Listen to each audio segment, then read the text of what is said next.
1월 8일 오늘의 말씀은 누가복음 3장 15절에서 38절입니다. 백성들이 바라고 기다림으로 모든 사람들이 요한을 혹 그리스도신가 심중에 생각하니 요한이 모든 사람에게 대답하여 이르되 나는 물로 너희에게 세례를 베풀거니와 나보다 능력이 많으시니가 오시나니 나는 그의 신발끈을 풀기도 감당하지 못하겠노라. 그는 성령과 불로 너희에게 세례를 베푸실 것이요 손에 키를 들고 자기의 타작마당을 정하게 하사 알곡은 모아 곳간에 들이고 쭉정이는 꺼지지 않는 불에 태우시리라. 또 그 밖에 여러 가지로 권하여 백성에게 좋은 소식을 전하였으나 분봉왕 헤롯은 그의 동생의 아내 헤로디아의 일과 또 자기가 행한 모든 악한 일로 말미암아 요한에게 책망을 받고 그 위에 한 가지 악을 더하여 요한을 옥에 가두니라. 백성이 다 세례를 받을새 예수도 세례를 받으시고 기도하실 때에 하늘이 열리며 성령이 비둘기 같은 형체로 그의 위에 강림하시더니 하늘로부터 소리가 나기를 너는 내 사랑하는 아들이라 내가 너를 기뻐하노라 하시니라. 예수께서 가르치심을 시작하실 때에 30세쯤 되시니라. 사람들이 아는 대로는 요셉의 아들이니 요셉의 위는 헬리요 그 위는 맏다시요 그 위는 레위요 그 위는 멜기요 그 위는 얀나요 그 위는 요셉이요 그 위는 맏다디아요 그 위는 아모스요 그 위는 나훔이요 그 위는 에슬리요 그 위는 낫게요 그 위는 마아시요 그 위는 맏다디아요 그 위는 서머인이요 그 위는 요색이요 그 위는 요다요 그 위는 요하나니요 그 위는 레사요 그 위는 스룹바벨이요 그 위는 스알디엘이요 그 위는 네리요 그 위는 멜기요 그 위는 앗디요 그 위는 고삼이요 그 위는 엘마담이요 그 위는 에르요 그 위는 예수요 그 위는 엘리에서요 그 위는 요림이요 그 위는 맏다시요 그 위는 레위요 그 위는 시므온이요 그 위는 유다요 그 위는 요셉이요 그 위는 요남이요 그 위는 엘리야김이요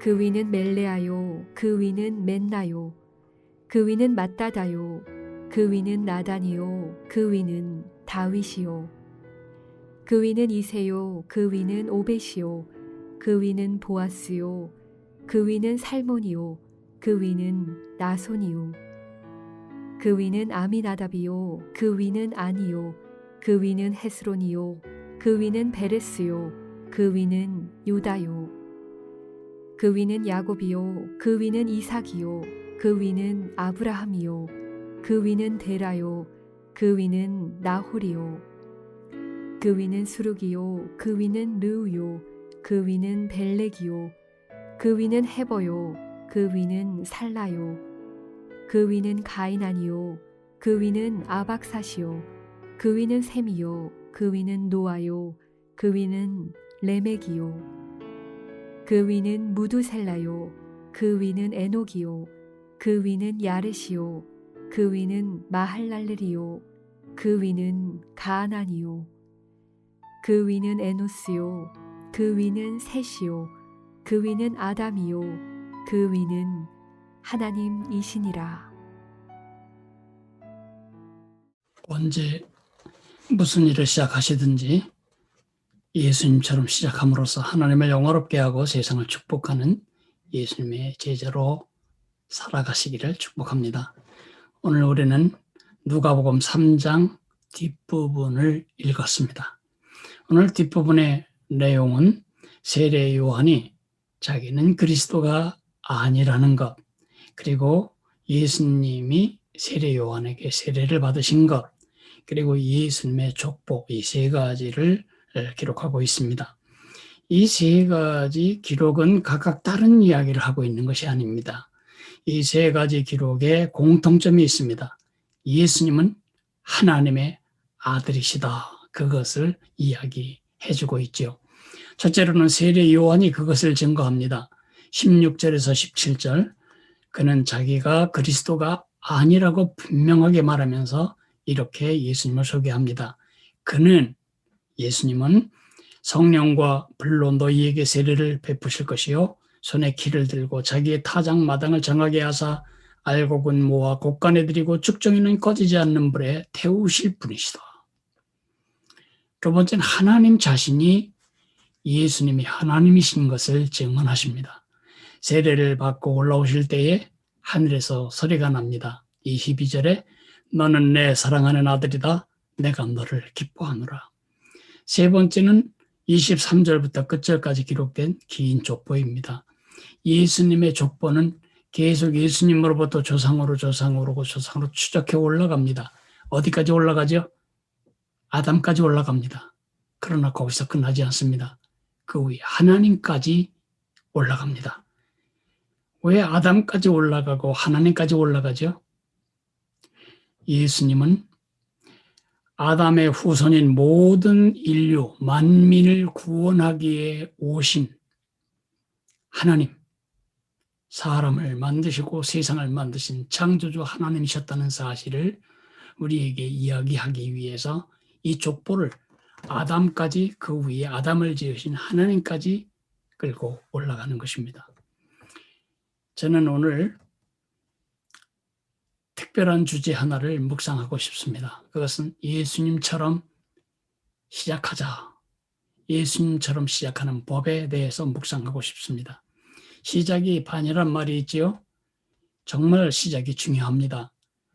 시작이 중요한 것을 우리 한국 속담에는 첫 단추를 잘 꿰어야 된다. 첫 단추를 잘못 꿰었다. 이런 말로 표현하죠. 한비저라고 하는 분은 이렇게 말했습니다. 사람이 얼굴을 조각하는데 코를 처음에 작게 만들면 나중에 크게 하기가 어렵고 눈을 처음에 크게 파버리면 나중에 눈을 작게 줄이기가 어렵다. 잘 시작해야 한다는 것입니다. 선수들이 큰 게임을 앞두고 긴장과 두려움과 염려, 이런 복합적인 생각들 때문에 마음이 위축될 때 라커룸에 앉아서 혹은 조용한 곳에 가서 마인드 컨트롤 하죠. 이 마인드 컨트롤은 마음속에서 앞으로 펼쳐질 경기 전체를 한번 미리 상상 속에서 해보는 것입니다. 예수님의 공생애는 이제 시작됩니다. 예수님의 공생애를 시작하실 즈음에서 예수님이 세례를 받으시는데 이 세례 장면을 저는 예수님의 마인드 컨트롤 시간이다 이렇게 생각을 해본 적이 있습니다. 예수님의 공생의 시작에서 저는 예수님을 따르는 제자로서 우리들의 시작법을 배우고 싶습니다. 저는 오래전에 이 방법을 배워서 한 해가 시작할 때, 한 달이 시작할 때, 하루가 시작할 때, 또는 새로운 사역이 시작될 때에 그것을 제게 적용합니다. 내가 제대로 된 일을 시작하고 있는지에 대한 확인을 위한 4개의 체크포인트가 있습니다. 첫째는 정체성입니다. 내가 누군가. 무슨 일을 하든지 시작할 때 이 일을 하는 내가 누군가를 잊지 않아야 하고 점검하고 확인해야 합니다. 예수님도 그러셨습니다. 너는 내 사랑하는 아들이다.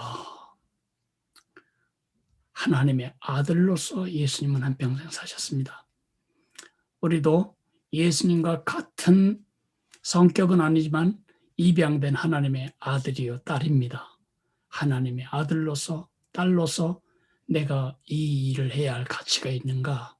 내가 이 일을 할 때 그 일이 나의 정체성에게 합당한가? 그 생각을 확인해야 합니다. 두 번째로는 목적입니다. 내가 왜 이 일을 하지? 내가 왜 이렇게 하려고 하지? 예수님도 그러셨습니다. 하나님이 말씀하시기를 내가 너를 기뻐하노라. 인류를 구원하실 하나님의 뜻을 이루기 위해 기꺼이 사람의 몸을 입으시고 이 땅에 오신 그 하나님의 뜻을 이루려는 그를 하나님이 기뻐하셨습니다. 우리가 늘 물어야 합니다. 내가 지금 하려는 이 일이 하나님의 기쁨이 되는가? 내가 하나님의 영광을 위해 살아야 되는데 이것이 하나님께 기쁨이 되는가? 세상의 축복이 되는가?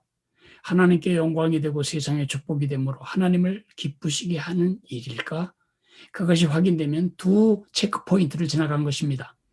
세 번째로는 원리입니다. 어떻게 해야지?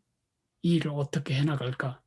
예수님에게도 그것은 중요한 문제였습니다. 예수님이 세례 요한에게 세례를 받으려고 할 때에 예수님을 세례 줄 수 없다고 세례 요한이 강하게 사양합니다. 그럴 때 예수님이 말씀하십니다. 이제 허락하라. 우리가 이와 같이 하여 모든 의를 이루는 것이 합당하니라. 무슨 뜻이지요? 이렇게 해야 하나님의 뜻이 이루어진다. 이렇게 해야 죄인의 모든 죄를 담당하고 죽어야 할 하나님의 어린 양이 될 나에 대한 예언도 이루어진다. 결국 하나님의 말씀이 하나님의 뜻이 이루어지는가? 그것이 원리입니다. 다시 말하면 우리가 무슨 일을 하든지 시작하기 전에 이것을 확인해야 합니다. 내가 지금 하려는 방식이 하나님의 말씀과 한 방향 정렬이 되는가? 하나님의 말씀이 금하는 방식으로 내가 이 일을 추진하고 있지는 않는가? 예수님이라면 절대 하지 않으실 이 일을 내가 지금 하고 있는 건 아닌가? 그렇지 않다면 하나님의 말씀과 배치되지 않는 방식으로 일이 될 것이라면 세 번째 체크 포인트를 지나간 것입니다. 이제 마지막으로는 동력입니다. 내가 무슨 힘으로 그 일을 하지? 내 재주, 내 경험, 내 예금 잔고 그것도 다 중요합니다. 그러나 그것이 1번이 되어서는 안 됩니다. 여러분과 내가 무슨 일을 하든 그 일은 하나님의 일입니다. 왜냐하면 우리가 하나님의 자식이니까요. 우리가 하나님의 기쁨을 위해 하는 일이니까요. 그리고 하나님의 방식대로 할 일이니까요. 그런데 그 일을 우리 힘으로 하겠다고요? 안 됩니다. 그것은 성령의 능력으로 해야 합니다. 예수님마저도 성령이 비둘기처럼 임하시는 것을 보셨습니다. 성령의 능력이 아니면 그 일을 할 수가 없기 때문입니다. 정리하자면 우리가 예수님처럼 시작하는 법이라고 하는 것은 내 정체성에 맞나, 목적에 맞나, 원리에 맞나, 내 동력이 성령님이신가, 하나님이신가를 확인함으로써 불안하지 않은 하루, 불안하지 않은 한 달, 불안하지 않은 한 해, 불안하지 않은 새 사역을 시작할 수가 있습니다. 오늘 암구호는 예수님처럼 시작하라입니다. 예수님처럼 시작하십시오. 무슨 일을 하든 하루를 시작하든 한 해를 시작하든 예수님처럼 시작하십시오. 우리 자신과 우리 자녀들과 우리 형제자매들을 위해 기도해 주어야 할 특별한 축복은 예수님처럼 시작하는 지혜입니다. 예수님이 시작하신 것처럼 시작할 수 있도록 그들이 그런 지혜로 한평생 실패함 없는, 두려움 없는, 불안감 없는 시작을 할 수 있게 해달라고 기도하시기 바랍니다. 기도하겠습니다. 사랑하시는 주님, 우리는 순간순간 많은 일들을 선택해야 합니다. 어떤 선택은 정말 큰 영향력을 미칩니다. 시작이 절반이라고 잘못된 시작 때문에 얼마나 힘든 삶을 뒤에 살 수가 있는지요. 우리가 삶을 시작하든 사역을 시작하든 한 해를 시작하든 한 날을 시작하든 내가 누구며 내가 왜 살며 내가 어떤 원리로 살아가며 내가 무슨 힘으로 살아가는지를 확인하는 예수님의 시작법으로 시작하는 지혜를 허락해 주시기를 기도합니다. 하나님, 지금 우리 교회 안에는 새 일을 놓고 주님의 인도를 구하는 형제들도 있고 새로운 직장을 얻기 위해 주님의 때를 기다리고 있는 형제자매들도 있습니다. 이들이 시작하기 전에 어떤 직장에 가면 더 많은 보수, 안정된 직업이 될까를 생각하기 전에 이 네 가지 예수님이 시작하는 법을 지혜로 삼아 하나님께 여쭙게 도와주시기를 기도합니다. 예수님 이름으로 기도했습니다. 아멘.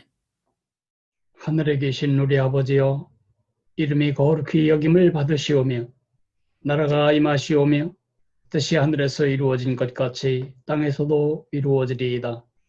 오늘 우리에게 일용할 양식을 주시옵고 우리가 우리에게 죄 지은 자를 사하여 준 것 같이 우리 죄를 사하여 주시옵고 우리를 시험에 들게 하지 마시옵고 다만 악에서 구하시옵소서.